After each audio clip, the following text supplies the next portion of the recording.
Hello, and welcome to Chapter 3 of the Education Avengers, Champions of Virtual Learning. The purpose of these webinars is to showcase champions of virtual instruction and then possibly bring these folks into your school districts. One of the questions that people have for me is, Mark, what's a webinar? How does a webinar work? Can we do breakout sessions?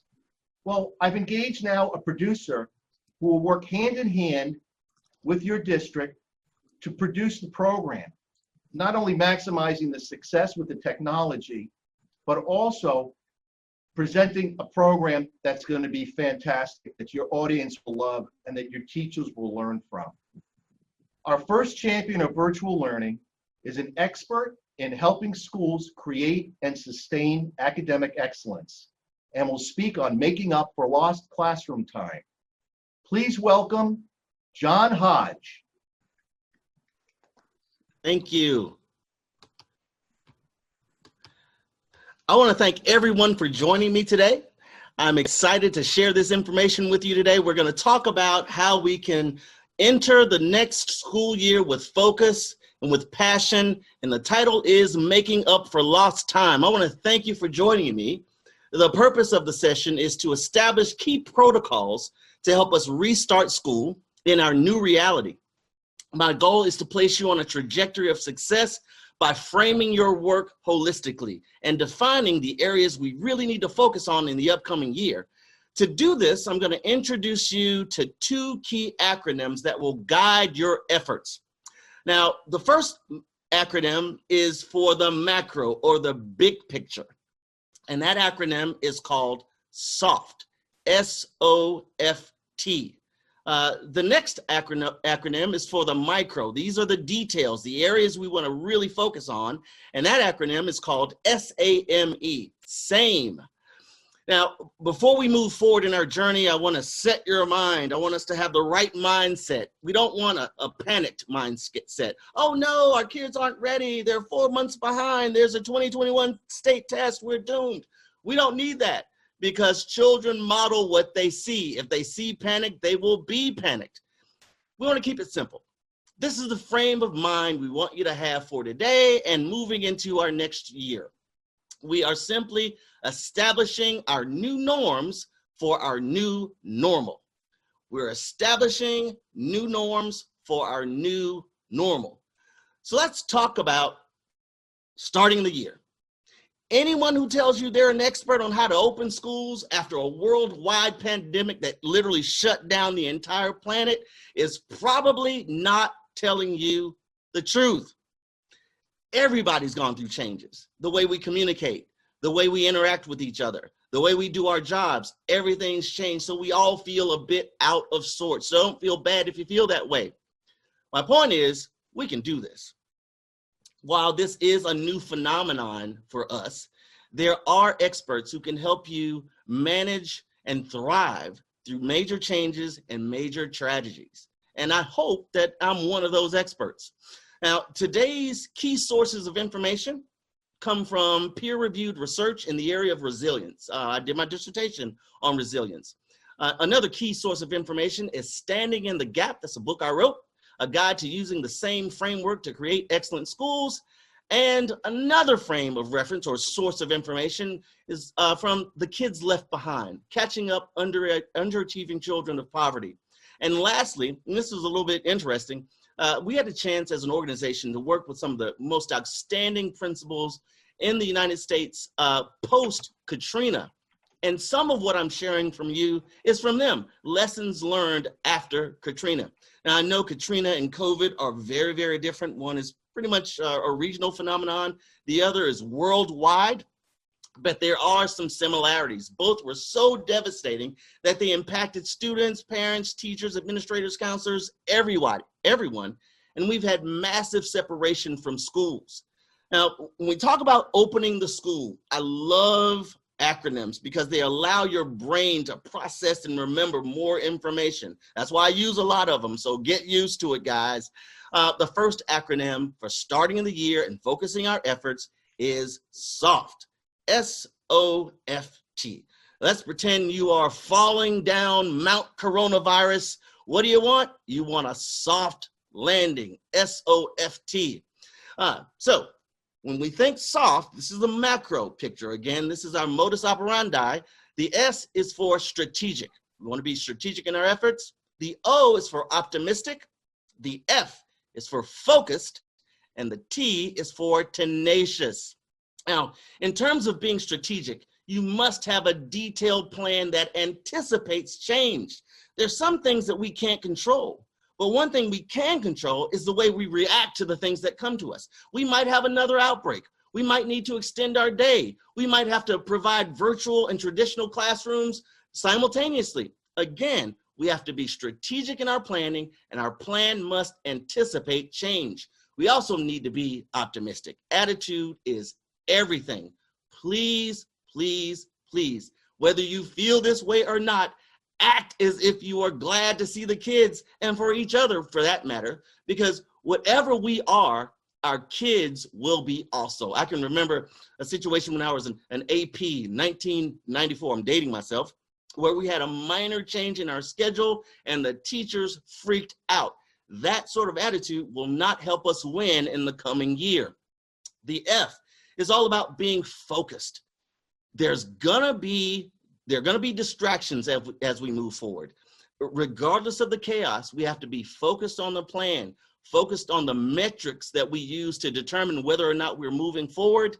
And finally, the T is for being tenacious. So a quick review: S is for strategic, O is for optimistic, F is for focused, and the T is for tenacious. The resilience literature is overwhelmingly clear that tenacity is key to overcoming obstacles and overcoming adversity. And when I say be tenacious, I don't mean be rude or mean. I'm talking about being determined, persistent, and consistent in our efforts. Now, soft is the big picture, S-O-F-T. Let's go into the detail work. Now, we're gonna feel like we've got a million things to do, but here are some key areas, key domains that we need to focus on. We call it SAME. SAME stands for social, academic, and moral education. The social domain deals with how members of the school community behave. The academic domain deals with how members of the school community engage in teaching and learning. And the moral domain deals with what members of the school community believe.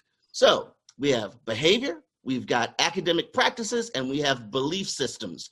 All of these things have to be addressed within a culture of distributed leadership, which means we are all on the same page. In each of these environments, each of these domains, there are things that teachers or adults need to focus on and things that students need to focus on or be taught. Now, the social domain deals with behavior. We need to clearly communicate and overtly model the behaviors we desire, whether we're in a traditional classroom or a virtual classroom. It's very important that we model what we want our kids to be. In other words, we need to be what we want them to become. Don't be rude. Your attitude matters, and kids can tell if you want to be there. So make sure that you take the right disposition and the right behaviors into the virtual environment. In terms of nonverbal communication in the virtual environment, kids don't realize that others can actually see them and make a determination how they feel. So one neat little activity we can do with kids is to talk about nonverbal communication. What is this child communicating? What about this teenager? Again, the disposition or the behaviors that you bring to the learning environment non-verbally matter. The academic domain deals with teaching and learning. So on the one hand, for teachers, we're talking about pedagogy. How can we make the virtual classroom more engaging? But on the other side, we've got the academic practices that kids bring to the learning environment, whether it's traditional or virtual. And a lot of kids simply are not used to the virtual environment when it comes to classrooms. The moral environment deals with our beliefs. Social emotional learning is not just for kids. So for the adults and the kids in our schools, we need to think about, well, what attitudes do you take to the virtual classroom and the traditional classroom? How might those attitudes impact your behavior? And how might your attitudes and behaviors impact achievement? A lot of kids, my nephews included, take a gaming mindset to the virtual classroom, and that simply does not work. It's not appropriate. Again, what's your virtual disposition? Do you bring energy to the learning environment? This is something that we need to talk to kids about and adults. So, quick review for the macro and the micro efforts that we place or put forth in our schools next year. We've got SOFT, soft, and SAME, same. When we're moving forward with everything that's different about our schools and the way we're going to do business next year, it's important for us as adults to focus on the whole point. Like, what's the purpose? What's our purpose in terms of starting the new year? Why are we here? Well, it's my opinion that we're here to help kids achieve their dreams. It's important that kids see school as a means or road toward their ultimate dream. So I decided to share with you some thoughts from my former students. These are all kids from a relatively tough background, loving families, of course, but maybe different than your traditional families. These kids are going to tell you their dreams, and I want you to focus on the second young man. His name is Franklin, and Franklin's going to tell you his dream. Let's take a look. My dream is to become an aerospace engineer or a civil engineer. My dream is to go into the military and become a mechanical engineer. My dream is to become an architect. My dream is to be a very successful pediatrician. My dream is to be a judge or a singer. Graduate with honors. Want to go to University of Virginia. I want to be a basketball player, and when I retire, I want to be an engineer. My dream when I grow up is to be a speech pathologist, To be a veterinarian. and architectural engineer. My dream is to be a Navy SEAL. This is our future right here. Sorry about that interruption, but I'm an old teacher. Stuff happens in the classroom. Franklin, the second young man, said to us, I want to go into the military and be a mechanical engineer. Years later, I get an invitation in the mail from Franklin. It's from the United States Naval Academy, and Franklin, who wanted to be a mechanical engineer, achieved that dream. And to me, that's the point of education, and that's why we're here in the first place. So I want to thank you for stopping by. Thanks for listening, and I hope to see you soon. Thanks a lot.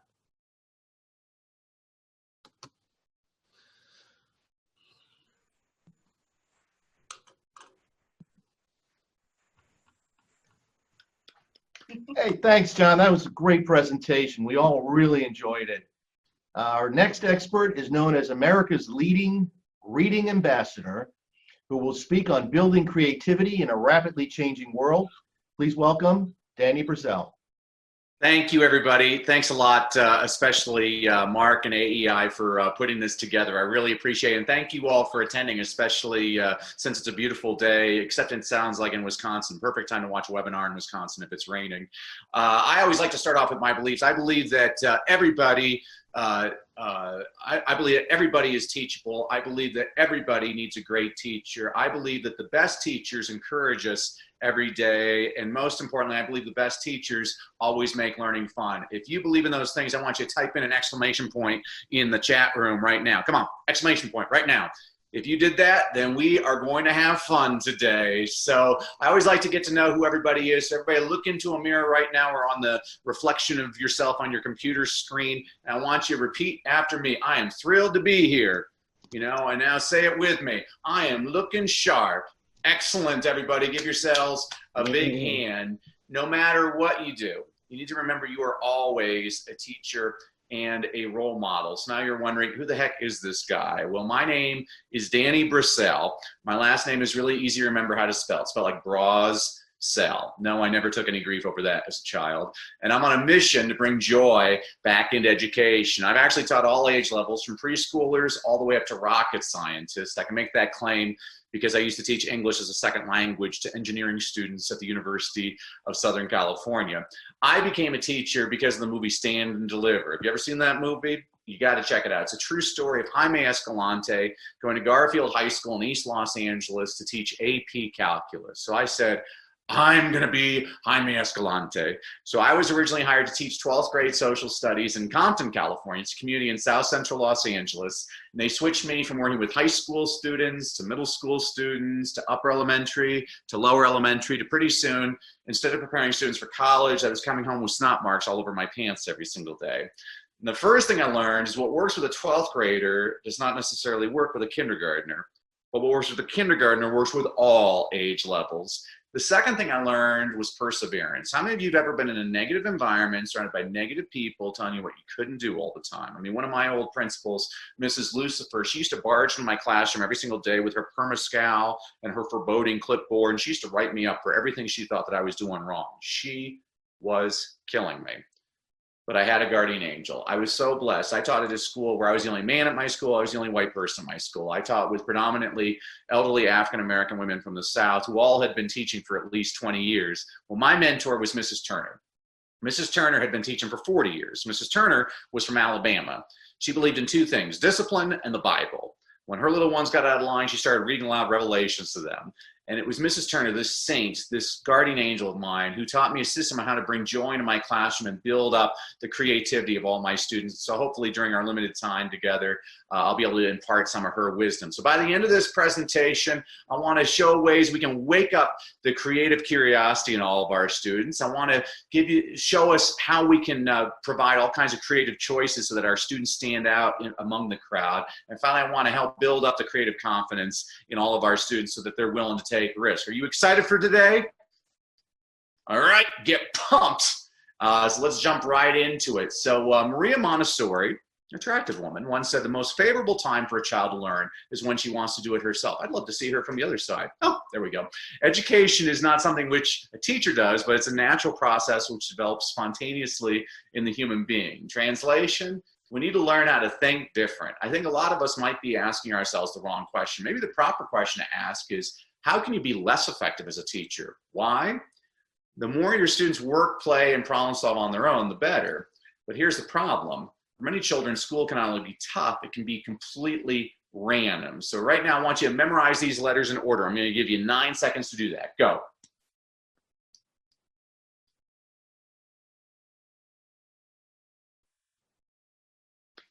All right, then I want you to write in the chat box the letters in the order they appear. Do that right now. Impress us all. Let's see if you got it.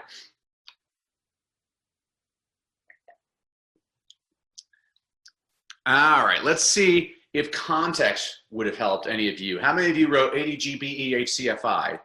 You see on the left, ADG, middle, BEH, CFI. You see, context matters. We don't provide enough context. And so I'm always trying to give teachers, when I'm training around the country, different ideas. And so reading's always been my thing. And I'm always asking myself, how do I take lame stuff and make it interesting? So reading comprehension exercises are usually very drab and boring. So I'm always trying to figure out ways to be creative with the students to help them demonstrate that they've comprehended what they read. So I used to live in Los Angeles, and so most of my friends are unemployed actors that found their calling to be classroom teachers. And so I liberate ideas from them all the time.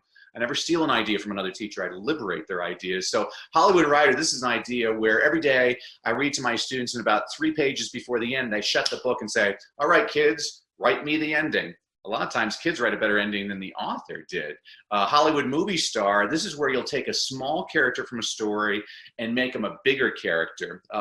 You know, sometimes with little kids, that's a little bit confusing to them. So another way I do it with the little ones is I'll say, okay, take two characters from 2 of your favorite books and put them in a book together. So we'll say like Fancy Nancy and Amelia Bedelia in their first adventure together. Shrek and the Stinky Cheese Man in their first adventure together. When the kids like a story, I'll act like a Hollywood producer. I'm like, you like that story, kids? Write me the sequel. So the best one my first graders ever wrote was Goldilocks 2, The Bear's Revenge, which I found personally gratifying because in that story, that child deserved a spanking, and my students gave her a lot more than a spanking in their version. Hollywood Rival, you ever notice that Hollywood comes out with a superhero movie that makes $1 billion? All of a sudden, there's 38 other superhero movies in theaters. I mean, it's really important for kids to understand you don't always have to come up with an original idea. Sometimes you can take somebody else's idea and just change a couple of elements. And so, for example, instead of Goldilocks and the 3 bears, it could be Goldilocks and the 3, I don't know, muskrats. And instead of trying porridge, they can be trying jelly beans, whatever, be silly. And then probably my favorite comprehension activity I do with the students is called Hollywood Publicist. Every day I read to my students, whether it's my little ones or my older ones, I'll read them a story without showing them the cover and without telling them the title. And after I'm done reading, I always ask the kids, draw me a cover, give me a title. You see, what we're trying to do is figure out creative ways to demonstrate comprehension. And that's why it's so important to give kids lots of choices. Here's the problem. Schools often discourage creativity. So I want you to look at the chart and say the color, not the word. Say it aloud. Go. Quick, quick, quick, quick, quick. Some of you probably gave up pretty quickly. See what that's called? That's called the left-right conflict. Your right brain tries to say the color, but your left brain insists on reading the word. You got to understand, this is what it's like for our kids. To a young student, the most basic task can be challenging. People always ask me, what does it take to be a great teacher? There's two qualities I've always seen in great teachers. Great teachers have lots of patience. How many of you have ever taught something on Monday and your students show up on Tuesday like they're from outer space? So you teach it again, and you teach it again, and you teach it again.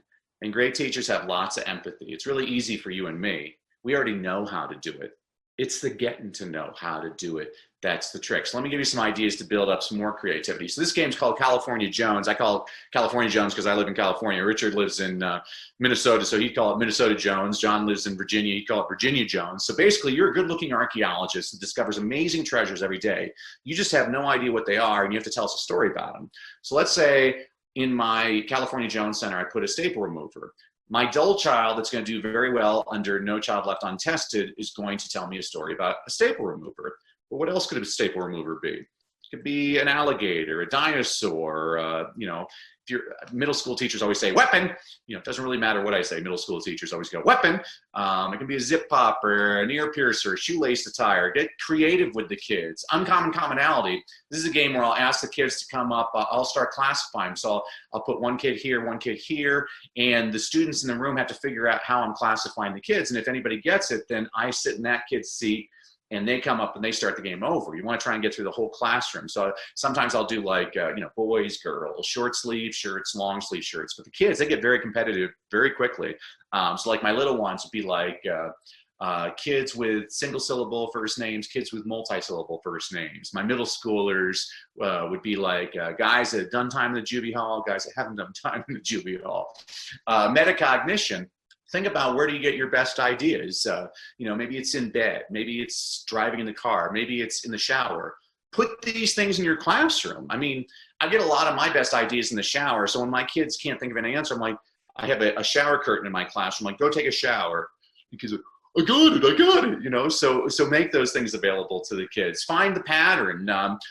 It's really important for kids. Your brain's always searching for patterns. Get the kids paying attention to patterns. So if you did like 1, 4, 9, 16, 25, 36, 49, next number would be 64. We're doing the pattern is squares. You could do holidays. You could do all kinds of different things. And then the second right answer is, if there's one thing I've learned, is there's always more than one right answer. So I'll ask the kids something like, give me some ways to get a fish to stop smelling. So maybe you'll say, cook it, eat it, freeze it, bury it, plug its nose. There's lots of different ways, see? Trying to build up that creativity. And finally, got to build up the confidence, the creative confidence in all of our students. Raise your hand if you ever had one of those days.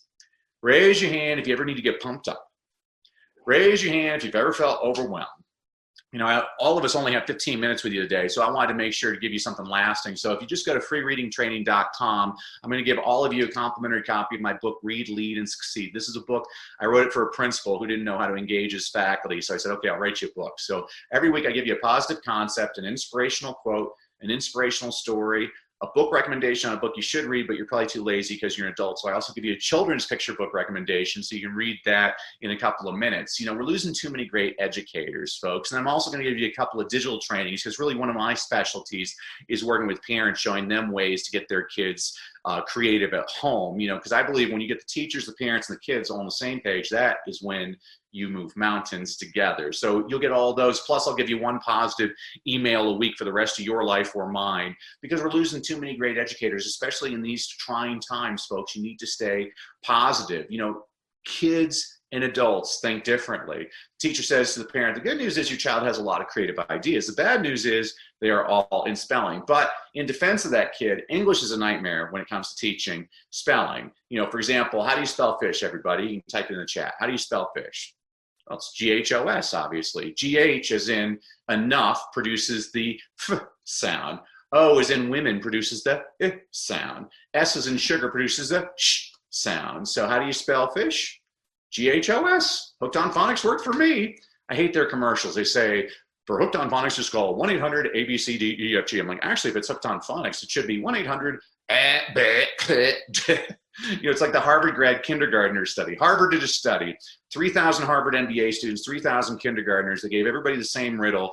All the kindergartners got the riddle within 10 seconds, and none of the MBAs from Harvard could figure it out. So I'm going to give it to you right now. Don't type this in the chat box. I want you to see if you can get this. What is smaller than an atom, larger than infinity, greater than God, and if you eat it, you will die?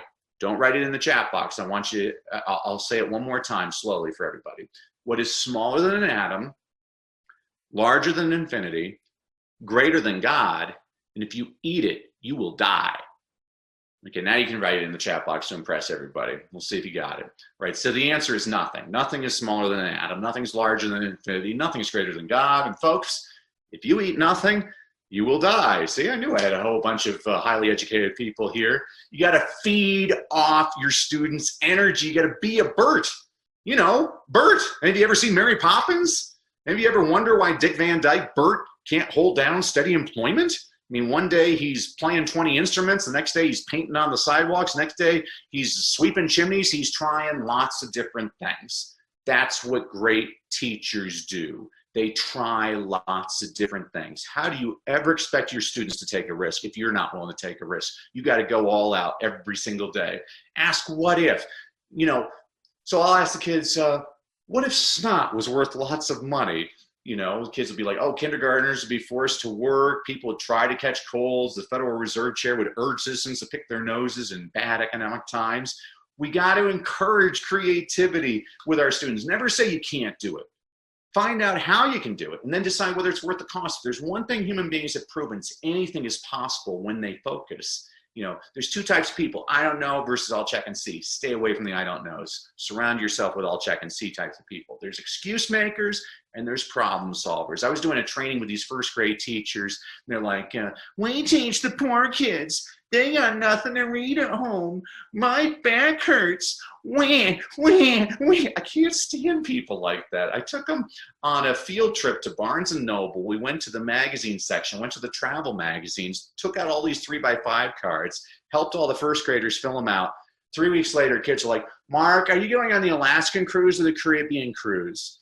To you and me, it's junk mail. But heck, if you're 7 years old and you're getting 20 brochures in the mail every single day, you are stoked, man. We got to get our kids pumped up about creativity. So remember this, folks, no matter what you do, you're always a teacher and a role model. And I love the book, The Kite Runner. There's a wonderful phrase. Khalid Hosseini says, children aren't coloring books.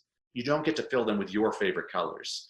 Folks, parents, teachers, our job is to fill our children in with their favorite colors. Every single one of them is unique, and every single one of them can have this incredible creativity if we let them. So thank you. Let me get off because I know Rich has to go on here. Let me stop my share and we'll go back to Mark. Thank you. That was very amusing, Danny. That was a great presentation. We really all enjoyed it. The chat room was going crazy with that. It was awesome. Our closing speaker for Chapter 3 is an award-winning educator, author, and consultant who will talk about enriching, extending, and enhancing online learning, Dr. Richard Cash. Hey, thanks, Mark. You know, it's really unfortunate that I had to go after Danny. He's a really tough act to follow. And some of you may already know this. My background is, my first degree is not in education. I did not start in the field of education. I actually began my degree my first degree was in theater.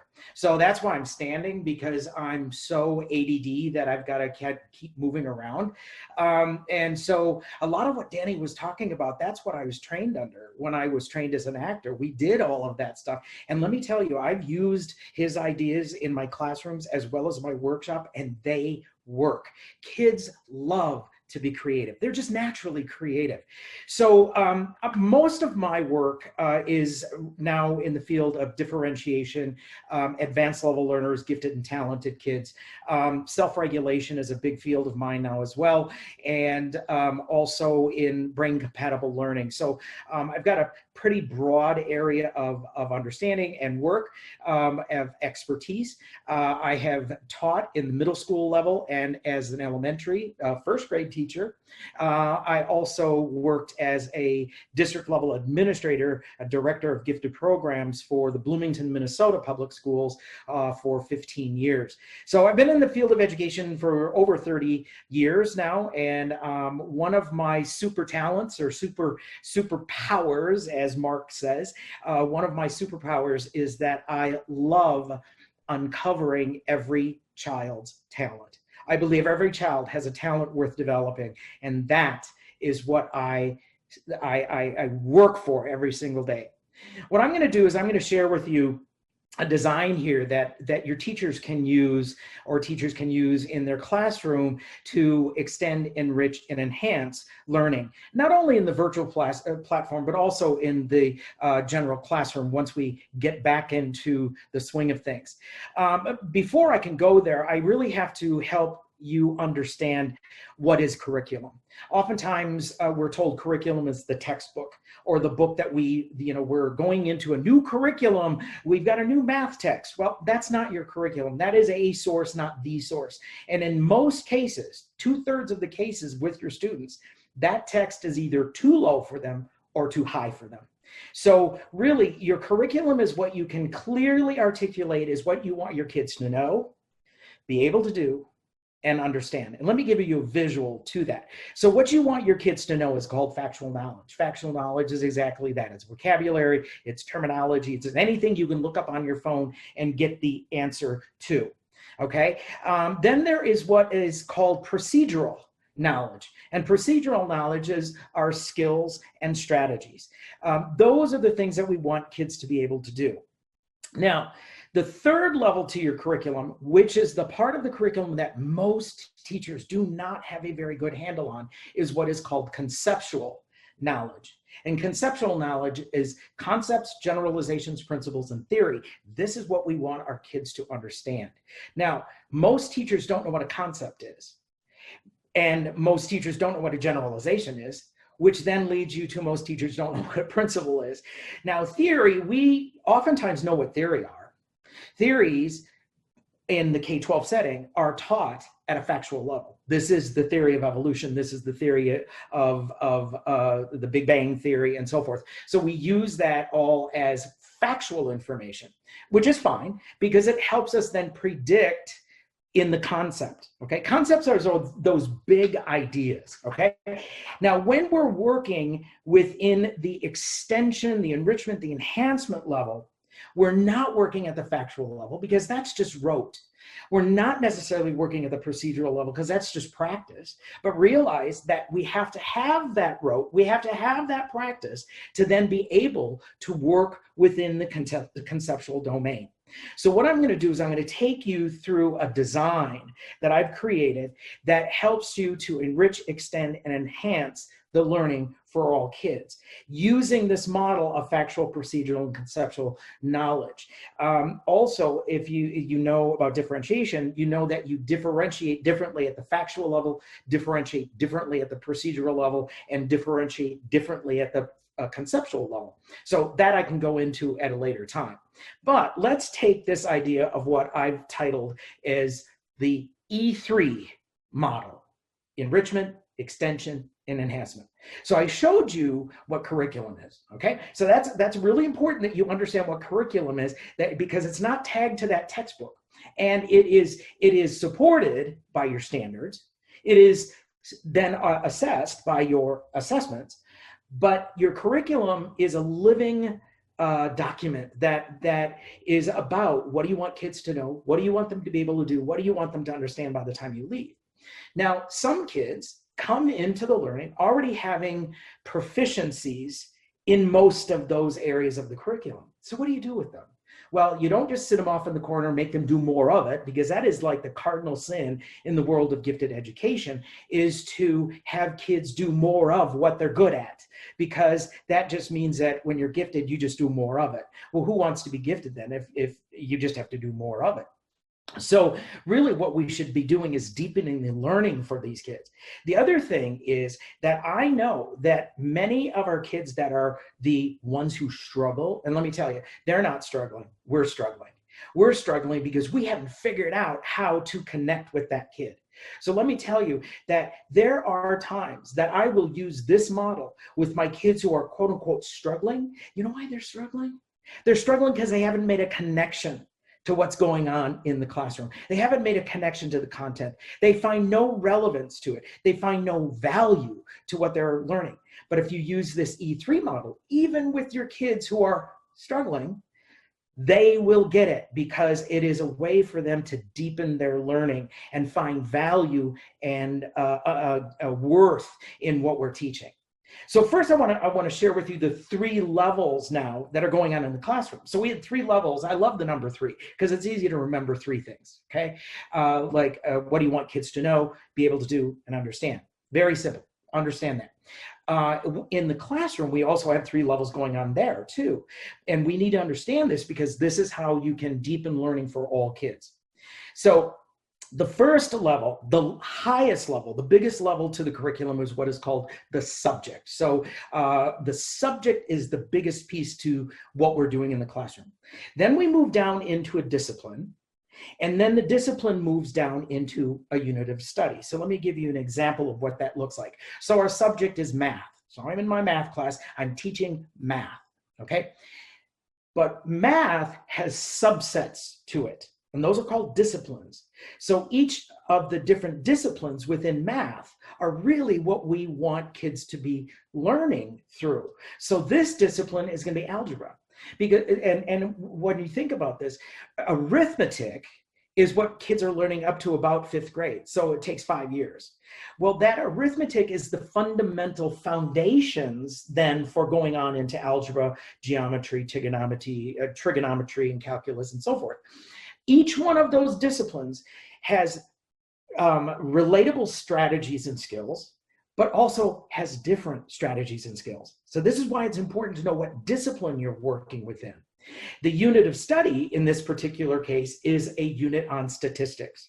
So see that the levels here, that statistics is our unit, the discipline is algebra, the subject is math. Now I'm going to take that idea of these 3 levels and I'm going to turn it sideways. And what I'm going to do is I'm going to show you a way to deepen the learning for all your kids. You can do this virtually, or you can do it within your classroom. If you have a GT pullout program, this could be part of the pullout program. I'm much more inclined to be the push in, so this could be a push in. This also could be something that you work with kids individually. It could be all kids are required to do it, or some kids. I'll go on and kind of explain a few of the different ways that you can use this. So here's my concept that I'm working on. The concept is systems. And I am going to be in the subject of science, okay? So the subject is science. The discipline is astronomy. The unit is the solar system. So the big idea, the concept, what I want kids to understand by the time they leave me is about this concept called systems. Now, there's a lot of factual knowledge. I want them to know the different names of the planets, and I want them to know what revolution is and access and all that stuff. I also want them to be able to investigate, to observe, to research, and so forth. Those are all the skills that I'm going to be developing. But I really want them to understand this concept of systems, because systems not only are a part of science, they're also a part of music. They're a part of career and technical education. They're a part of family and consumer science. They're a part of physical education. They're a part of everything. So systems is what's called a universal concept. So remember, I'm in a unit of the solar system. Okay, and I'm going to make this around second, third grade-ish. Okay, so here's our unit. Our unit is on the solar system. And for the enrichment, it's a focus within the unit. So here's what I'm going to do. I'm going to have kids investigate how comets are impacted by the system. Okay, now comets is not something I'm necessarily going to be teaching to my whole class, but it's a way for kids to extend their learning or enrich what they're doing. So we oftentimes hear of enrichment. Well, here I'm defining it for you. It's a very focused way of getting at deeper information that may not be covered by the general curriculum or the general lessons. Okay, so I'm going to have kids investigating how asteroids or comets are affected or impacting of a system. Okay, now I'm going to go then to the next part, which is the extension. And the extension now is we're going into the field, which is called the discipline. We're going to go into the field or the discipline of astronomy. Okay, so here in this case, an extension is where I'm going to have kids investigating controversial astronomers and what impact did they have on different systems, such as Galileo Galilei. What impact did he have on the religious systems? What impact did he have on the economic systems? What impact did he have on the scientific systems? So how was he controversial? Okay, so now when I want to move it out into extension or enhancement, the enhancement now takes the subject, and remember now we're in science, the subject is science, and connects it out into other content areas. So in this case, I might have kids working on how the systems of constellations became the framework or the structure for mythology. Okay, so I'm connecting ELA to science. All right. So let me give you, now that's an elementary example. Let me give you a secondary example. So the unit of study that we're working on is The Great Gatsby. All right. That's the unit, the book that we're going to be reading, but that's a unit. The concept that I want kids to be working through is the concept or theme, because in literature, theme and concept are relatively the same. The theme is social change, or the concept is social change. All right. So the unit, remember, is The Great Gatsby. The unit is Great Gatsby. So our enrichment, very focused in the unit, is going to be how did Daisy represent women's role of social change of the period? Okay. So very narrow. I'm not going to be talking about that as the general lessons within the unit, but this is a very focused enrichment activity. So that's in the unit. Now we're going to move up into the discipline, and the discipline is going to be literature is our discipline. And in that discipline, we're going to be looking at how authors such as F. Scott Fitzgerald used literature to transmit the information or transmit information about social change. So we'll do some comparing and contrasting between F. Scott Fitzgerald and other authors of the period. The final level, the highest level, now we're in ELA, that's the subject that we're in. We're going to connect this to another content area. And in this case, what we're going to do is we're going to connect it to the content area of mental health. So what we're going to be doing is we're going to be looking at how do the changes that were happening within The Great Gatsby, or how authors were representing that, how do social changes in general impact mental health, abuses, or how we deal with our mental schema, okay? So that's an example of how you move this through. For this purpose, what I want you to understand that when you're developing these E3s, you need to keep these three things in mind. Remember, I love the number 3. What is the focus? So again, what are you trying to understand? What do you want kids to understand? The concept, the generalization, the principle. What do you want them to understand? Why does this content matter? What makes it relevant, and what it connects it to kids? And then third, who will care about the products that are being created? Because when they're creating these products, I don't want you to have to grade them. I want the experts to have to grade them. I want the experts to have to look at them. So I've got several examples here, and I'm running out of time, but I want to just share a couple of examples so you see how teachers have created these for their classroom. So here's one, and you can kind of read as I talk. So first, the enrichment is about creating a picture book for younger kids. The extension is researching the history of fractions, because remember, we're in the discipline. And then the enhancement is connecting math to another content area. Here's where we're going to make a piece of music out of this using the fractions. And note that the enrichment is a product for little kids. The extension, the product is for a math teacher or a math professor. The enhancement is the product is for a teacher of music, okay? So you see each one has value outside of the classroom. Let me show you another one. This is ELA. So here we're talking about the study of character, and the unit of study is Midsummer Night's Dream. So the first one, we're looking at lesser characters, because I'm not necessarily going to talk about lesser characters. The outcome to this is for the actor who's going to play the role. The extension, now we're into authorship or playwriting, and playwriting, we're going to look at how Shakespeare used different lesser characters in Romeo and Juliet and Midsummer Night's Dream, how they compared and contrast. And again, the Shakespearean expert is the one who reviews this information. The enhancement is then we're looking at authorship in ELA. We're going to move it over into theater. And so what this one is, the product is that they create a product for the drama class to perform. I've got another one here on planned obsolescence for family and consumer science. I've got many examples because I've worked this through with many teachers across the country. And so the idea here is that it gives kids an opportunity to deepen their learning through, yes, the content, but also going deeper. So again, you could use this as every kid needs to do one. What I might say is that the enrichment is for the kid who is going to need the most support. The extension is going to be for the kids who are pretty much on target. The enhancement would be for our most advanced level learners because they are at the highest level. So my bell is going to go off here in just a couple of seconds. I want you to see these are my 3 books.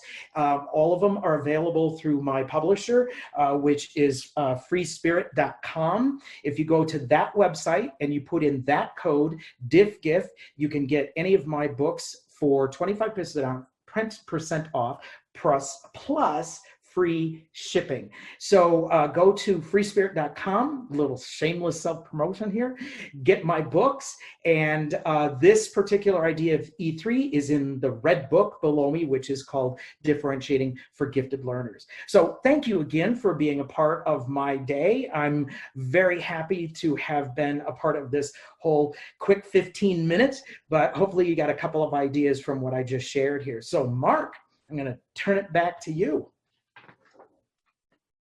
He must have gone to the bathroom. Oh, there he is. Right, Richard, that was awesome. Very informative presentation. We all appreciated it. And as I had mentioned at the beginning of our program, please contact the agency. We do have a producer that will help you take one of these great distance learners, bring it into your school district. We can produce a fantastic event for you. Also, stay tuned on June 11th. We're going to feature Joe Guzman, Ken O'Connor, and Eric Scheninger. So we'll continue to roll out these programs about once every 2 weeks. I hope you enjoyed today's webinar, and please contact our agency. Thank you.